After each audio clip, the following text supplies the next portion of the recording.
পানীয়ে কাহিনী কৈছে। পানীয়ে হাঁহুতাক হুমুনিয়াহৰ কাৰণ হৈ পৰিছে।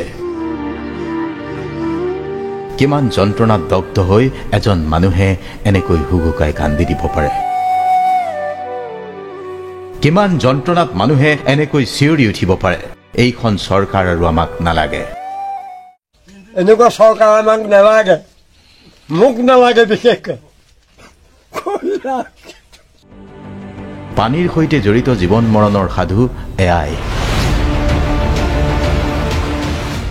এই মানুহজনক হয়তো আপুনি চিনি নাপায়। দেৰগাঁৱৰ দক্ষিণ আহতগুৰি গাঁও পঞ্চায়তৰ ফুৰফুৰীয়া চাপৰিৰ বৃহৎ এলেকা ব্ৰহ্মপুত্ৰৰ বুকুত জাহ গৈছে। ফুৰফুৰীয়া চাপৰিত শিৱ মন্দিৰৰ লগতে মূল পথ খহনীয়াৰ কবলত পৰিছে আৰু তাৰ পিছত এতিয়া চকুত চকু পানী। মই ৰাইজৰ সেৱা কৰিছো, ৰাইজৰ সেৱা কৰিছো, কিডাল কৰিছে? মই নকৰিলে খাবলৈ পাম নেকি? হুমুনিয়াহ কাঢ়ি কাঢ়ি অসহায় মানুহে আজি আৰ্তনাদ কৰি উঠিছে।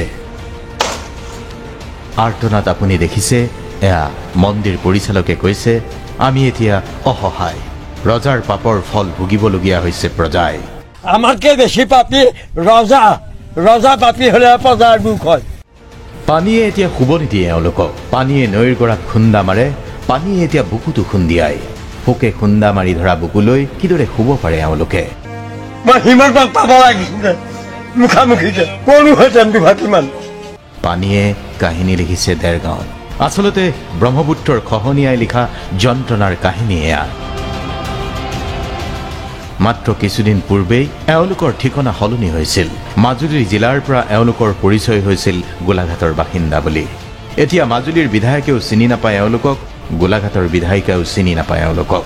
কাক ক'ব, কোনে পঠিয়াব, কোনে খবৰ ল'ব? মই এনেকুৱা লাগিছে ক'ব নাপায় মই জাতি মৰিছান। দেৰগাঁৱৰ উপকণ্ঠ দক্ষিণ মাজুলীত এতিয়া এনেকৈয়ে ব্ৰহ্মপুত্ৰৰ প্ৰবল খহনীয়াই একোটা দুখৰ কাহিনী লিখিছে, যি কাহিনীত হতাশা আছে। অনিচ্ছা সত্ত্বেও খহনীয়াই খেদি ফুৰা কাহিনীৰ মেৰ পাছত এওঁলোকৰ জীৱন জটিল হৈ পৰিছে। কোনে উদ্ধাৰ কৰিব এওঁলোকক? চৰকাৰৰ প্ৰতিয়ে ক্ষোভৰ জোৱাৰ।